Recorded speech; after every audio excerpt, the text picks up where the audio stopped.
லூக்கா 12:32. பயப்படாதே சிறுமந்தையே, உங்களுக்கு ராஜ்யத்தை கொடுக்க உங்கள் பிதா பிரியமாயிருக்கிறார். ஆண்டவராகிய இயேசு கிறிஸ்து தம்முடைய சபைக்கு சொல்லுகிற ஒரு நல்ல ஆசீர்வாதமான ஒரு வாக்குத்தத்தம். பயப்படாதே சிறுமந்தையே, உங்களுக்கு ராஜ்யத்தை கொடுக்க பிதா பிரியமாயிருக்கிறார்.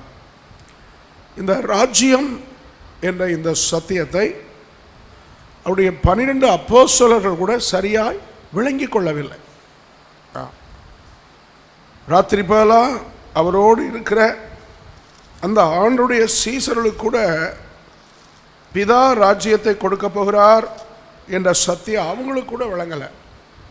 அதனால தான் 3 வருஷம் கழித்து கர்த்தர் உயிர்த்தெழ போகிறதுக்கு கொஞ்ச நேரத்துக்கு முன்னாடி அவங்க மீண்டும் இதை குறித்து ஒரு கேள்வி கேட்குறாங்க. என்ன கேள்வி கேட்டாங்க?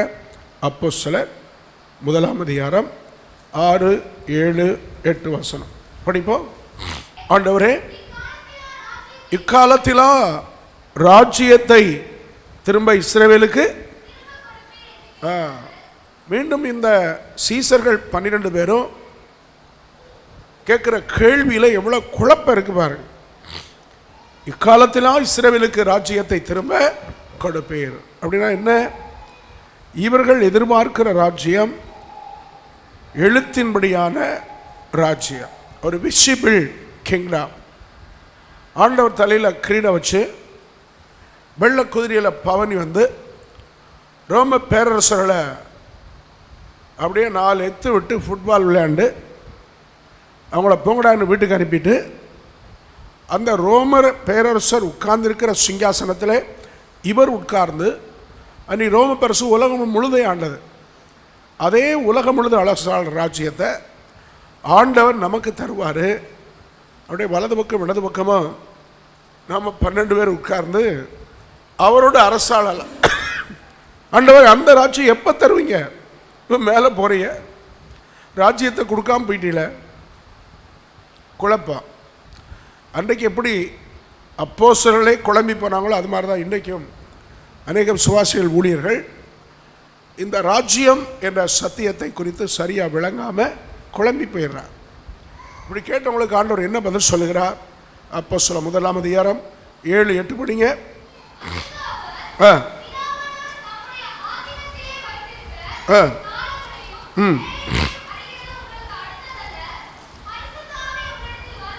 பாருங்க, இப்போ ஆண்டவர் என்ன சொன்னார்?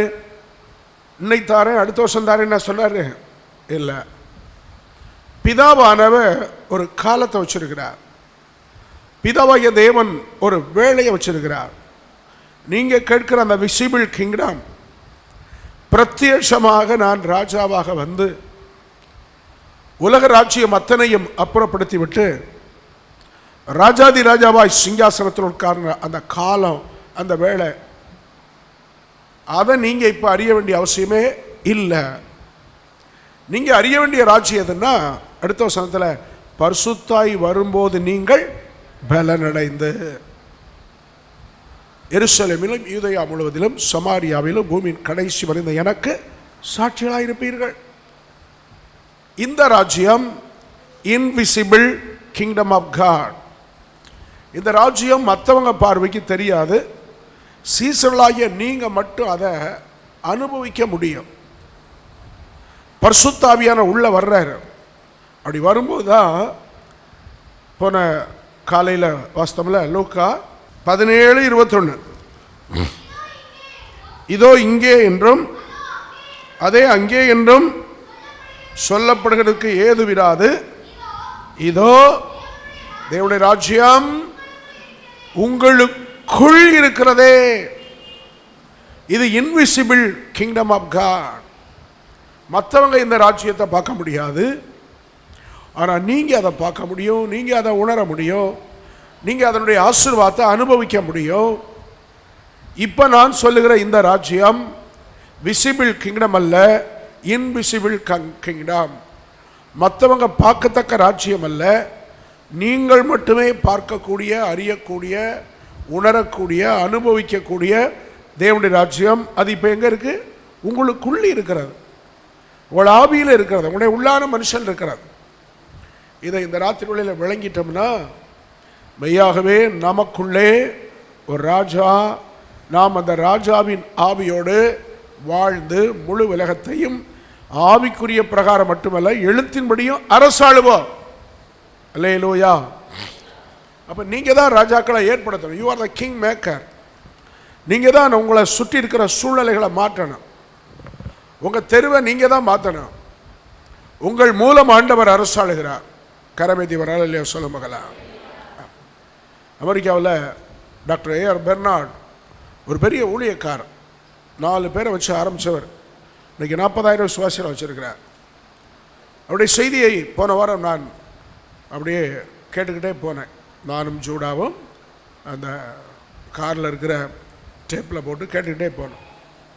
அதில் அவர் சொல்கிறாரு, அமெரிக்காவில் 6 வித கல்வி உண்டு.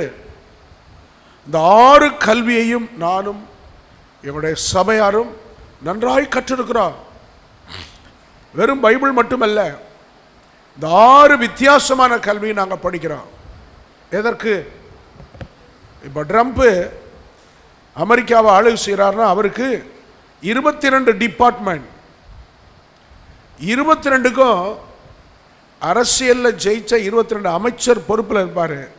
ஆனால் அவருக்கு ஆலோசனை சொல்ல, அந்த எல்லாத்தையும் உருவாக்கி கொடுக்க, உண்மையாய் ஆள அவரோடு ஒரு சீஃப் செக்ரட்டரி ஐஏஎஸ் படித்த ஒரு கலெக்டர் கூட இருப்பார். அவர் தான் அமெரிக்காவை ஆளுவார். மற்றவங்களாம் எலெக்ஷனில் வருவாங்க போவாங்க. ஆனால் இந்த 22 கலெக்டர் தான் முழு அமெரிக்காவை அரசாளுவாங்க. அவர் சொல்கிறாரு, அந்த 22 கலெக்டரும் ஏன் விசுவாசிகள். கரமேத்தி அல்லையா சொல்லுங்கள். அந்த ட்ரம்புடைய 22 டிபார்ட்மெண்ட்டுக்கான சீஃப் செக்ரட்டரி ஏன் விசுவாசி. ஆகவே நான் சொல்ல முடியும், ட்ரம்ப் உலகத்தை ஆளலை, நான் தான் அமெரிக்காவை ஆண்டுகிட்டு இருக்கேன். கரமேத்தி அல்ல சொல்லுங்கள். அந்த அளவுக்கு என்னுடைய விசுவாசிகளை பயிற்சி கொடுத்துருக்கிறேன், கற்றுக் கொடுத்துருக்கிறேன்.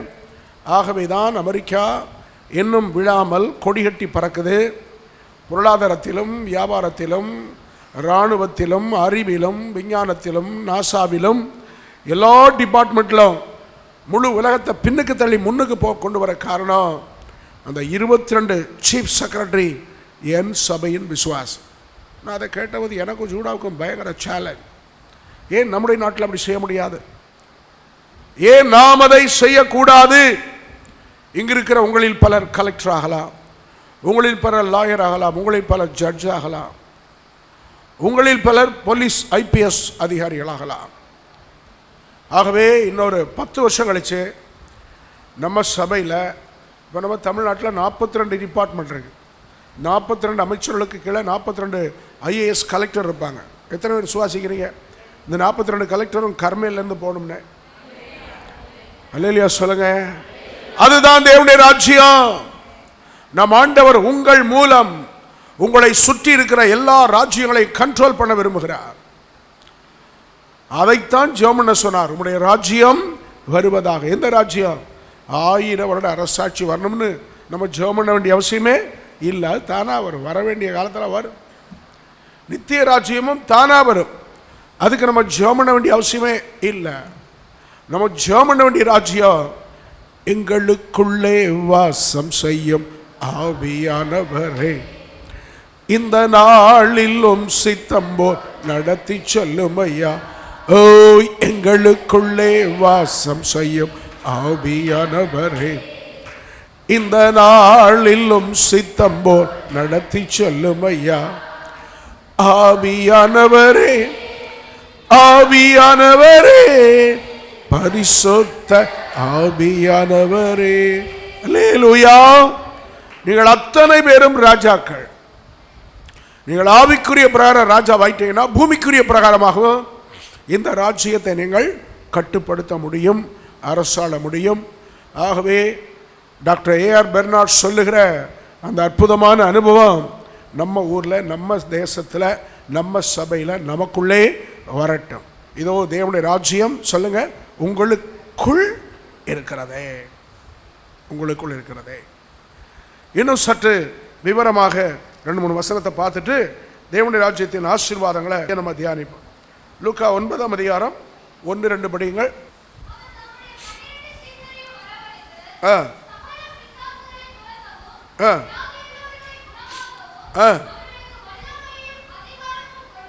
வல்லமையையும் அதிகாரத்தையும் கொடுத்து, ஸ்தோத்திரம், 12 அப்போஸ்தலர்களுக்கும் அபிஷேகத்தை கொடுத்தாரு, வல்லமை கொடுத்தாரு, வரங்களை கொடுத்தாரு. கொடுத்து ஊருக்குள்ள அனுப்பும் போது நீங்க எதை குறித்து பிரசங்கிக்க வேண்டும்? சத்தமா சொல்லுங்க. கர்த்தர் உன் கண்ணீரை துடைப்பார், கர்த்தர் உன் முதுகை சொரிந்து விடுவார், கர்த்தர் குனிகிறார், கர்த்தர் நிமிருகிறார், கர்த்தர் தொடுகிறார், இயேசு திரும்புகிறார், இயேசு அழைக்கிறார், இயேசு விடுவிக்கிறார். அப்படி பேச வேண்டாம். எதை பேசுங்க? எதை பேசுங்க? இன்னைக்கு நான் பிரசங்கிக்கிறேன் அல்லவா, நான் உங்கள் மூலம் இந்த உலகத்தை அரசாளுவேன், அதை குறித்து போய் பிரசங்கம் பண்ணுங்க. அப்போஸ்தலர்கள் அதை தான் செய்தாங்க. ஆனால் இன்றைய ஊழியர்கள் அதை பற்றிய வெளிப்பாடு இல்லாதனால ரொம்ப மலிவான சுவிசேஷத்தை சொல்லிக்கிட்டு இருக்கோம். அதனால தான் மற்றவங்க இன்னும் பெருங்கூட்டம் வரல, பெரிய இம்பேக்ட் உண்டாகலை. ஏன்னா மற்ற இடங்களில் இது எல்லாமே நடக்கு. ஆமாம், ஏசுநாட்டு வந்தால் கஷ்டம் மாத்துறாரு, பாக்கியம் நல்கிறாரு, கடன் இல்லாமல் வாழலாம், ஆசீர்வாதமாக வாழலாம்னா இதை சொல்கிறதுக்கு வேறு கோயில்களும் இருக்குது ரொம்ப. ஆமாம், அதனால தான் பெரிய மாற்றத்தை கொண்டு வர முடியலை. ஊழியர்களுக்கு சொல்கிறாரு, நீங்கள் போய் பிரசங்கம் பண்ண வேண்டியது என்ன டாபிக்? தேவனுடைய ராஜ்யத்தை குறித்து பிரசை. அப்போஸ்தலர் 28ஆம் அதிகாரம் 30, 31.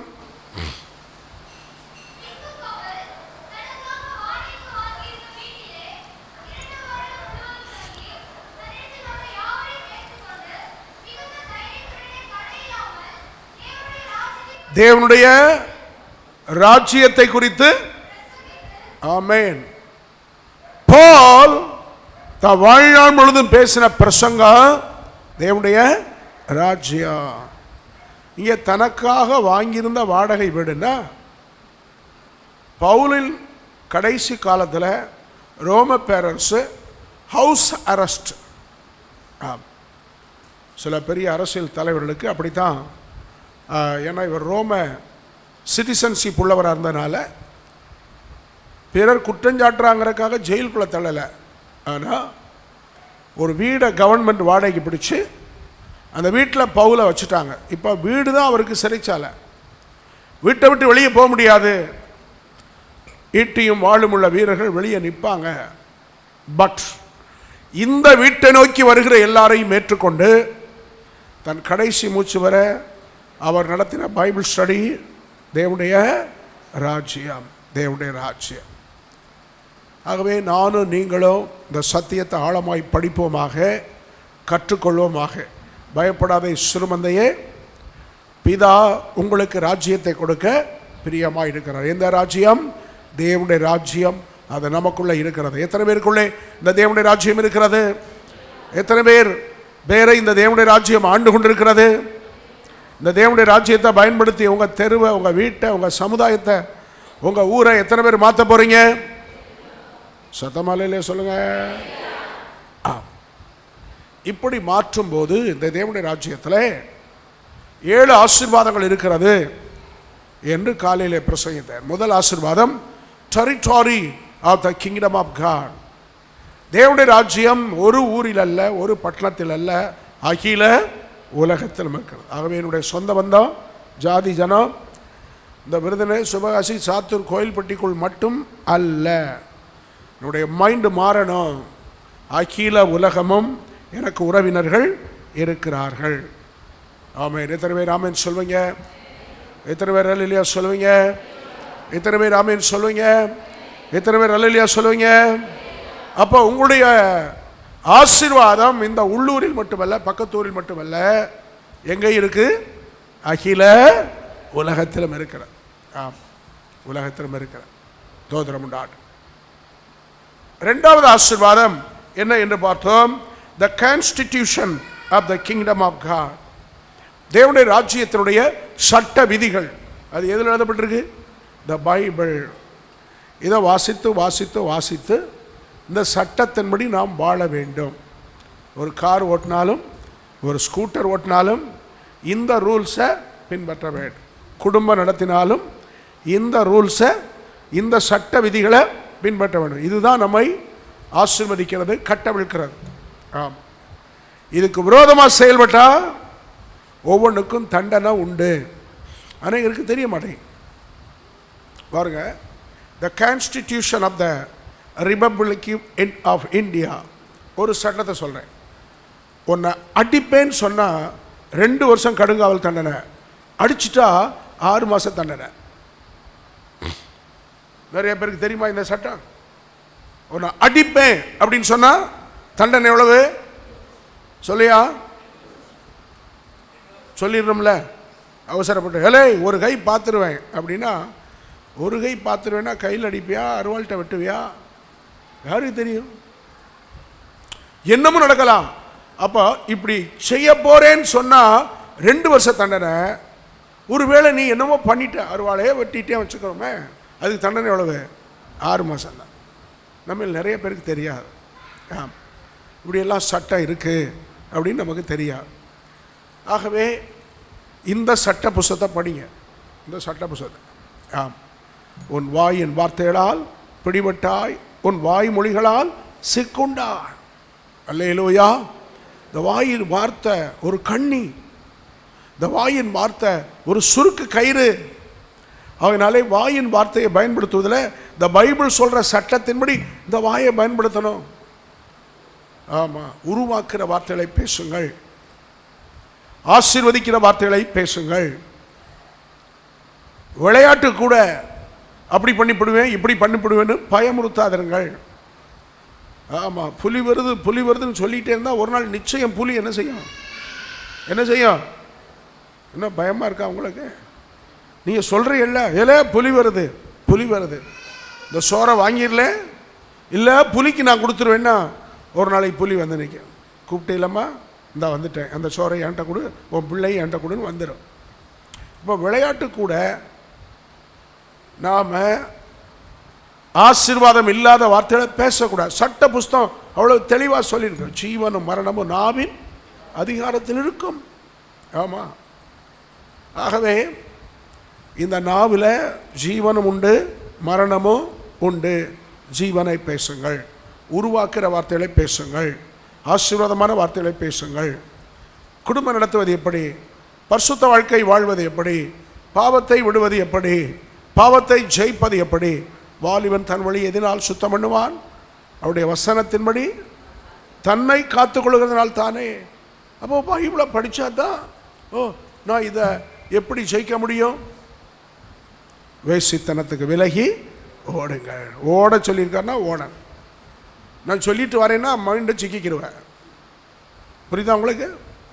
பாஸ்டர் கடைசியாக சொல்லிட்டு வரேன், உனக்கு என்ன பாவத்தை விட்டு விலகும் போது என்ன ஃபேர்வெல் மீட்டிங்? இதுவே தேவையில்லாத பாவம், இதை விட்டு விலகி அப்புறம் பிற என்ன ஃபேர்வெல் நடத்துகிற? சொல்லாமல் கொள்ளாமல் ஓடிப்போ. அப்படி தான் பைபிள் போட்டிருக்கு. வேசித்தனத்துக்கு விலகி சொல்லிட்டு போகிறேன் பாஸ்டர், இதான் கடைசி மீட்டு செத்த. பைபிள் அப்படி தான் போட்டிருக்கு. அப்போ விலகி ஓடுனா விலகி ஓடிடணும். சொல்லிட்டு போகிறேன், ஒப்புரவாயிட்டு போகிறேன், திஸ் இஸ் கடைசி goodbye. No no no அப்படியெல்லாம் சொல்லாத. கர்த்தர் பார்த்துக்கிடுவார். கடைசி குட் பை ஒன்றும் சொல்ல வேண்டாம். இப்படி பைபிளில் constitution of the law of the kingdom of God, தேவ ராஜ்யத்தின் சட்ட விதிகளை எழுதியிருக்கு. படித்து படித்து படித்து கை கொள்ளுங்க. அல்லேலூயா, தோதிரம் அல்லேலூயா. மூணாவது என்ன பார்த்தோம்?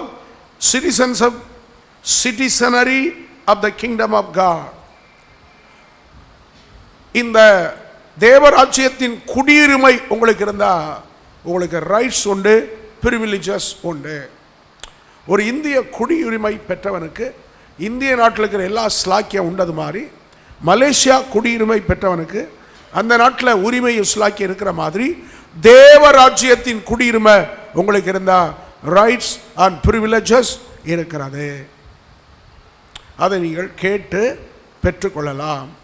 பிள்ளையினப்பம் பிள்ளையினப்பம் பிள்ளையான எனக்கல்லோ. எது பிள்ளையின் அப்பா? தெய்வீக சுகம், தெய்வீக ஆரோக்கியம், அது பிள்ளையின் அப்பா. சில வாரமா நம்ம ஜெபம் பண்ணி தியானிச்சுட்டு இருக்கோம். நாம எல்லாம் யாரு? அப்பா வீட்டில் பிள்ளைகள். பிள்ளைகள் அப்படின்னு சொன்னா தெய்வீக ஆரோக்கியம், தெய்வீக சுகம், அது பிள்ளைகளுக்காக அப்பம் போல சுட்டு சுட்டு வச்சிருக்கிறார். எடுத்து சாப்பிடு, கேட்கவே வேண்டாம், எடுத்துக்கோ, சுகத்தை எடுத்துக்கோ, இலவசமாக எடுத்துக்கோ. இதெல்லாம் நம்முடைய தேவ ராஜ்யத்தின் உரிமையோ ஸ்லாக்கியமோ. நீ அநேகம் ஜாதிகளுக்கு கடன் கொடுப்பாய், நீயோ கடன். இது நம்முடைய உரிமை, இதனுடைய ஸ்லாக்கியம். அப்போ நான் கடன் வாங்கக்கூடாது. கல்யாணத்துக்கு கூட கடன் சொல்லுங்க, வண்டிக்கோ காருக்கோ கடன். நம்ம ஊரில் சாபம் பாருங்க, இன்கம் டேக்ஸில் தப்பணுமானா 2 வீலரும் கடனுக்கு தான் வாங்கணும், 4 வீலரும் கடனுக்கு தான்.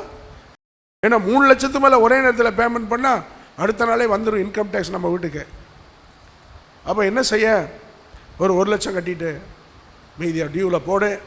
இந்த நாடு சபிக்கப்பட்ட இந்தியாவினுடைய சட்டங்கள் அப்படி இருக்கிறதுனால என் போன்றவர்கள் அதுக்கு அடிபணிந்து, இந்த நாட்டுக்கு அடிபணிந்து, இந்த தேச அரசியல் சட்டத்துக்கு அடிபணிந்து ஒரே நேரத்தில் முழு ரூபாய் கொடுக்குற போல ரொம்ப ஈஸியாகவும் இருக்குது. ஒரு பார்ட் ஆஃப் அமௌண்ட் இப்போல்லாம் 100% லோன் தராங்க. தெரியுமா உங்களுக்கு? என் போன்றவர்களுக்கு ஃபைனான்ஸ் சொல்லுது, பாஸ்டர் உங்களுக்கு எவ்வளவு லோன்? 15 லட்சம் கார்னா ஒன்றுமே கட்ட வேண்டாம், அவ்வளவு லோன் தரேன். ஏன்? இதுக்கு முன்னாடி வாங்கினதில் ஒரு செக் கூட பவுன்ஸ் ஆகாமல் கலெக்ஷன் ஆகிறதுனால கூப்பிட்டு கடன் கொடுக்கான். ஓடி வாங்கிடுவோமா? கூப்பிட்டு கடன் கொடுக்கா, ஓடி வாங்கிடுவோமா? நோ. நீ அநேகம் ஜாதிகளுக்கு கடன் கொடுப்பாய், நீயோ கடன். ஆகவே இந்த ஸ்லாக்கியங்களை நாம் பெற்றுக்கொள்ளலாம். இப்போ இன்னும் 4 புதிய ஆசீர்வாதங்களை உங்களோடு நான் பகிர்ந்து கொள்கிறேன். 4வதாக, ethics of the kingdom of God. ethics of the kingdom of God அப்படின்னா moral law and personal conduct of the kingdom of God.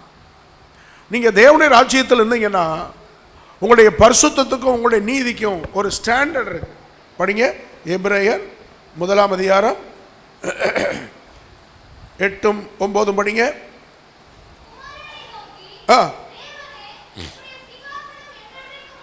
உம்முடைய சிங்காசனம் என்னைக்கும் உள்ளது, உம்முடைய ராஜ்யத்தின் செங்கோல் நீதியுள்ள செங்கோலாயிருக்கிறது.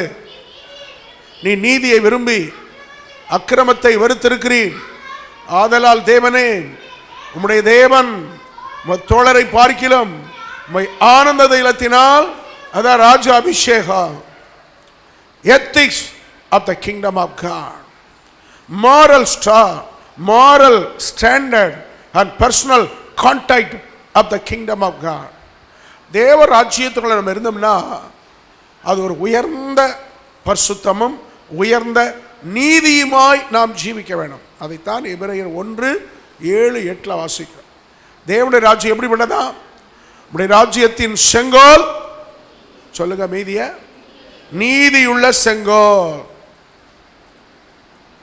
இயேசு கிறிஸ்துவின் ராஜ்யத்தின் செங்கோல் சொல்லுங்க. இன்னைக்கு ராஜாக்கள் கையில செங்கோலை பிடிக்காங்க. What is the meaning? இந்த செங்கோல் நீதியுள்ளது, அநீதி செய்யாது, பொய் சொல்லாது, களவு செய்யாது, லஞ்சம் வாங்காது, நீதியாய்த்தான் நடக்கும், நீதியைத்தான் நடப்பேன். ஸோ தேவனுடைய ராஜ்யத்தின் பிரஜைகளாக இருக்கிற நாம் நம்முடைய சொந்த வாழ்க்கையை உயர்ந்த உன்னத நீதியிலே நடத்த வேண்டும் என்ற வைராக்கியம் நமக்கு வேண்டும். லண்டன்ல நம்ம தமிழ்நாட்டை சேர்ந்த ஒரு பிரதர் என்ஜினியரா போய் வேலை செய்தார். கொஞ்ச நாள் கழிச்சு தமிழ்நாட்டில் ஒரு பெண்ணை திருமணம் செய்தார், ஒரு குழந்தை. 2 பேரும் மகிழ்ச்சியா வாழ்ந்துட்டு இருக்காங்க. நல்ல சம்பளம், ஒரு மாதம் 2 லட்சம் ரூபாய் சம்பளம். அந்த நேரத்தில் சாயங்காலம் 4:30 மணிக்கு அவர் அந்த பிரதர், அந்த என்ஜினியர் கம்பெனியில் வேலை செய்யும்போது நெஞ்சு வலிச்சார். உடனே சக வேலைக்காரங்கிட்ட சொன்னார், எனக்கு நெஞ்சு வலிக்கு, என்னை ஆஸ்பத்திரி கூட்டு போங்க. உடனே ஃபோன் பண்ணாங்க. இங்கெல்லாம் ஆம்புலன்ஸ் வரும், வெளிநாட்டிலலாம் ஹெலிகாப்டர் வரும். நம்ம ஊர் ஆம்புலன்ஸு செத்த பிற்பாடு தான் தூக்கிட்டு மக்பைலா கார்டனு கொண்டு போக வரும். வெளிநாட்டில் ஆம்புலன்ஸ் கிடையாது. என்ன வரும்? ஹெலிகாப்டர் வரும். ஆமாம், 4:30க்கு நெஞ்சு வலிக்கு 4:45 ஹெலிகாப்டர் வந்துட்டு தூக்கி உள்ளே வச்சாங்க. ஆஸ்பத்திரிக்கு போனாங்க. ஆஸ்பத்திரிக்கு போய் சேரும்போது 5:30. கொஞ்ச நேரத்தில் அவர் இறந்து போனார். துக்கம், ரொம்ப வேதனை. அடக்கம் பண்ணியாச்சு. ஒரு வாரம் இந்த கம்பெனி முதலாளி, முக்கியமான ஆஃபீஸர்கள், லேபர் ஆஃபீஸர்லாம் வந்தாங்க. சிஸ்டர், உங்கள் கணவருக்கு ஹார்ட் அட்டாக் எங்கே துவங்குச்சு? வேலை செய்யும் போது. ஆனால் மறிக்கும் போது எங்கே இருந்தார்? ஆஸ்பத்திரியில். சாயங்காலம் 6:30க்கு மேலே. நாங்கள் ஒரு டாக்குமெண்ட் கொண்டாந்துருக்கோம். வேலை செய்துட்டு இருக்கிற 5:30க்கு ஹார்ட் அட்டாக்கில் செத்துட்டாரு அப்படின்னு டாக்குமெண்ட் கொண்டாந்துருக்கோம். நீங்கள் ஒரு கையெழுத்து போட்டால் இத்தனை லட்சம் பவுண்ட்ஸ் கம்பெனியிலேருந்தும் அரசாங்கத்திலேருந்தும் உங்களுக்கு இழப்பீட்டு தொகையாக தருவோம். ஒரு பவுண்ட்ஸ் இன்றைக்கி நம்ம ஊரில் 90 ரூபா. 1000 பவுண்ட்ஸ்னாலே 90,000. சில லட்சம் பவுண்ட்ஸ்னா சில கோடி ரூபாய். தோதிரம், அரசு சொல்லுது, வேலை பார்த்த கம்பெனி சொல்லுது, கண்ணை மூடிட்டு கையெழுத்து போட்டால் போதும். ஆனால் அந்த சிஸ்டர் சொன்னாங்க, நோ, என் கணவருக்கு ஹார்ட் அட்டாக் கம்பெனியில் வந்துச்சு, எழுதிய இறந்தது எங்கே வச்சு? ஹாஸ்பிட்டல். 6:30 மணிக்கு தான். ஆகவே 4:30 மணிக்கு ஹார்ட் அட்டாக்கில் இறந்தார்னு இந்த டாக்குமெண்ட்டில் கையெழுத்து போட மாட்டேன். இப்போ நான் சொல்கிறது கதை அல்ல. நீங்களும் நானும் இந்த சிஸ்டர் மாதிரி உள்ளதை உள்ளதென்றும் இல்லதை இல்லதென்றும் சொல்ல வேண்டிய நீதிமான்களாக ஜீவிக்க வேண்டும். இன்றைக்கி ஊழியர்கள், விசுவாசிகள் மலிவாக போய் சொல்லிடுறாங்க, மலிவாக மற்றவங்களை ஏமாத்திடுறாங்க. ரொம்ப வேதனையாக இருக்குது. அப்படின்னா என்னென்னா, உள்ள தேவனுடைய ராஜ்யம் இராது. நல்லா விளங்கி கொள்ளுங்க. பணத்துக்காக, பொருளுக்காக, இழப்பீடுக்காக, நஷ்டஈடுக்காக ஏதோ ஒன்று கிடைக்கும். No brother, no sister. தேவனுடைய ராஜ்யம் நமக்குள்ள இருக்க வேண்டுமானால் அவருடைய ராஜ்யத்தின் செங்கோல், சொல்லுங்க, நீதியுள்ள செங்கோல். நான் சொல்கிற பிரசவம் உனக்கு புரியுதா? எப்படி நடக்கணும் வாழ்க்கையில்? சொல்லியா? ஸ்ட்ரைட் ஃபார்வர்ட், நீதி. ஆமாம். எவ்வளவு லாபம், எவ்வளவு ஆதாயம், எவ்வளவு புகழ், என்ன கிடைச்சாலும் தேவ பிள்ளையே, அவருடைய ராஜ்யத்தின் செங்கோல், சொல்லுங்க, இதுதான் ethics of the kingdom of God. தேவ ராஜ்யத்தின் ஒழுக்க விதிகள் இதுதான். ஒரு high standard of Christian living. ஆகவே ஒரு வைராக்கியம் கொள்வோம். சிறுகூட்டமாய் கர்த்தருடைய வார்த்தை கேட்கிறோம். இயேசு நீதி உள்ளவர், இயேசு நீதியுள்ள ராஜா. அந்த நீதியுள்ள ராஜா நீதியின் செங்கோலை கையில் பிடிச்சிருக்கிறாரு. அந்த ராஜ்யம் எனக்குள் உண்டு என்று சொல்றவங்க வாழ்க்கையின் எல்லா பகுதியிலும் எப்படி வாழ வேண்டும்? நீதியாய். கரமதி அல்ல, சொல்லுங்கள், சொல்லுங்கள். எத்தனை பேர் தேவனுடைய ராஜ்யத்தை கொடுக்குறீங்க? இப்போ எப்படி வாழ்வீர்கள்? சொல்லுங்க, நீதியாய் வாழ்வோம். 5வதாக, army of the kingdom of God. சங்கீதம் 78:49. உக்கிரமான கோபத்தையும் மூர்க்கத்தையும் சினத்தையும் உபத்திரவத்தையும் தீங்கு செய்யும் தூதர்களையும், army of the kingdom of God. ஒரு ராஜ்யம்னா அந்த ராஜ்யத்துக்கு ஒரு ராணுவம் இருக்க வேண்டும். பிரதர், சிஸ்டர், இந்திய ராஜ்யம்னா அந்த ராஜ்யத்துக்கு என்ன இருக்கிறது? ஒரு ராணுவம் இருக்கிறது. 3 படைகள். ஆமா, தரைப்பட, கப்பற்பட, ஆகாயப்பட. ஆமா, ஆர்மி, அப்புறம் கப்பற்பட, வானத்தில் பறந்து தாக்குற விமானப்பட. நம்ம ஆண்டவற்ற 3 படை இல்லை, 2 படை இருக்கு. ரெண்டுமே தேவதூதர்கள் தான். ஒன்று பேர் ப்ரொவைடிங் ஏஞ்சல்ஸ், இன்னொன்று பேர் ப்ரொடெக்டிங் ஏஞ்சல்ஸ். நம்முடைய தேவைகளை நமக்கு கொண்டு வந்து கொடுக்கிற தூதனும் உண்டு. நம்மை பாதுகாக்கும்படி நமக்கு கேடு செய்ய தீங்கின் மூலம் அடிக்கிற தூதர்களும் உண்டு. இதை நல்லா விளங்கிக் கொள்ளும். இந்த சத்தியத்தை அந்த ராத்திரி வேளையில நல்லா புரிந்து கொள்ள. தேவதூதர்கள் யார்? எபிரேயர் 1:14 படி தேவதூதர்கள் யார்? எதற்காக வைக்கப்பட்டிருக்கிறார்கள்? ரட்சிப்பை சுதந்திரிக்க போகிறவர்களுக்காக அவர்கள் யாவரும் அனுப்பப்படும் பணிவிடை ஆவிகள். Who is angels? Angels is the ministerial spirit being. ஆவி வடிவில் இருக்கிற நமக்கு ஊழியம் செய்கிற ஊழியக்காரங்க, ஆனா ஆவி வடிவில் இருக்காங்க. அப்படியானா எலியா பசியோடு இருந்தார், தனிமையா இருந்தார். தூதன் அப்ப கொண்டாந்தாரு, தண்ணி கொண்டாந்தார். கரபேதி அல்ல சொல்லுங்க, கரபேதி அல்ல சொல்லுங்க. அவங்க தான் ப்ரொவைடிங் ஏஞ்சல்ஸ்.